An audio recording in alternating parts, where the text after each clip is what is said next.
Tech.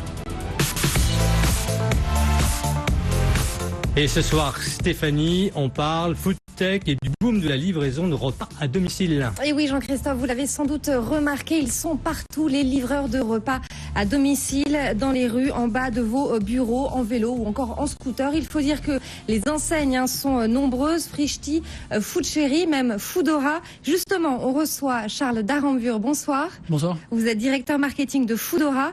Alors Charles, cette tendance de la livraison à domicile, les chaînes plus anciennes de restaurants comme McDonald's, Sushi Shop ou encore Pizza Hut, elles ont mis du temps à s'y mettre. Pourquoi à votre avis ? Alors en fait, on pourrait croire qu'ils ont mis du temps parce que la food tech a eu son essor il y a déjà 3 ans maintenant en France. Mais quand on regarde la durée de vie de ces chaînes, le moment où elles se sont lancées en France, en fait 3 ans c'est pas grand chose pour convaincre des groupes aussi puissants, aussi implantés en France. Pour prendre l'exemple de Foodora, nous il y a 2 ans, on faisait les livraisons nous-mêmes sur nos vélos dans Paris et aujourd'hui on travaille notamment avec McDonald's en région et donc arriver à livrer en seulement 2 ans un mastodonte comme McDonald's, je pense que c'est en fait assez court. Mais ça veut dire qu'au départ elles y croyaient pas, elles ont attendu que le marché soit un peu plus Je pense pas que c'était installé. une question d'y croire ou de pas y croire, je pense qu'il y avait une interrogation sur ce nouveau marché. Donc à mon avis elles se sont dit on va observer ce marché pour voir si c'est une mode ou si c'est vraiment un phénomène sociétal. Et je pense qu'avec la livraison de restaurants à domicile, on a créé un vrai nouveau moment de consommation et c'est ce moment de consommation additionnel que ces chaînes ont été chercher aujourd'hui. Aujourd'hui quand on regarde les chiffres un peu plus précisément autour de ces chaînes, c'est plusieurs milliers de livraisons additionnelles, plusieurs milliers de commandes additionnelles pour ces grandes chaînes par semaine, ce qui fait vraiment une nouvelle clientèle et un nouveau moment de consommation pour ces chaînes.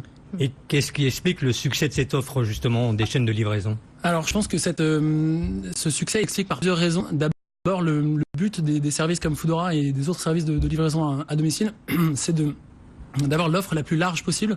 Et dans cette offre, on a décidé d'intégrer les grandes chaînes comme McDonald's notamment. Je pense que aujourd'hui, ce qu'on voit, c'est que tout est très simple. Vous commandez en quelques clics, vous êtes livré en 30 minutes chez vous, dans votre salon confortablement, et vous payez la même chose qu'au restaurant, seulement 2,50 € de plus pour la livraison, quel que soit le nombre de plats que vous commandez. Donc ce côté rapide et simple fait que ça marche très très fort aujourd'hui. Et alors jusqu'à présent, jusqu'à il y a 4-5 ans, la livraison de repas c'était réservé au secteur, aux pizzas, aux burgers, aux sushis.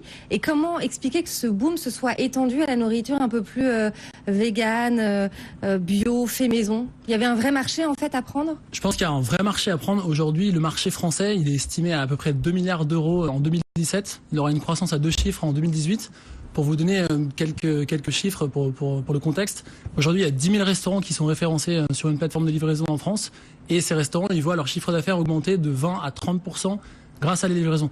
Donc je pense que le fait de proposer un panorama complet des types de cuisine, ça fait aujourd'hui le succès de l'offre. Et en fait quand on regarde un peu le côté technologique, à partir du moment où on maîtrise un algorithme qui permet de livrer en 30 minutes un plat chaud d'un point A à un point B, qu'on référence 3 types de cuisine ou 20, ça revient au même et c'est ce qu'on a choisi de faire en proposant un large éventail de types de cuisine sur les sites comme Foodora. Et c'est aussi un moyen d'attirer une clientèle beaucoup plus jeune aussi. C'est vrai que les chaînes attirent une clientèle un peu plus jeune. On voit ça notamment dans des villes comme Lille, comme Lyon ou Bordeaux où il y a beaucoup d'étudiants. Si on pense à McDonald's, c'est un bon rapport qualité-prix. C'est quelque chose que tout le monde connaît. Aujourd'hui, il y a un Français sur 2 qui va dans un fast-food au moins une fois par mois. Donc pour ces personnes, retrouver leur fast-food bien confortablement dans leur canapé, je pense que c'est une vraie attente qu'il y avait.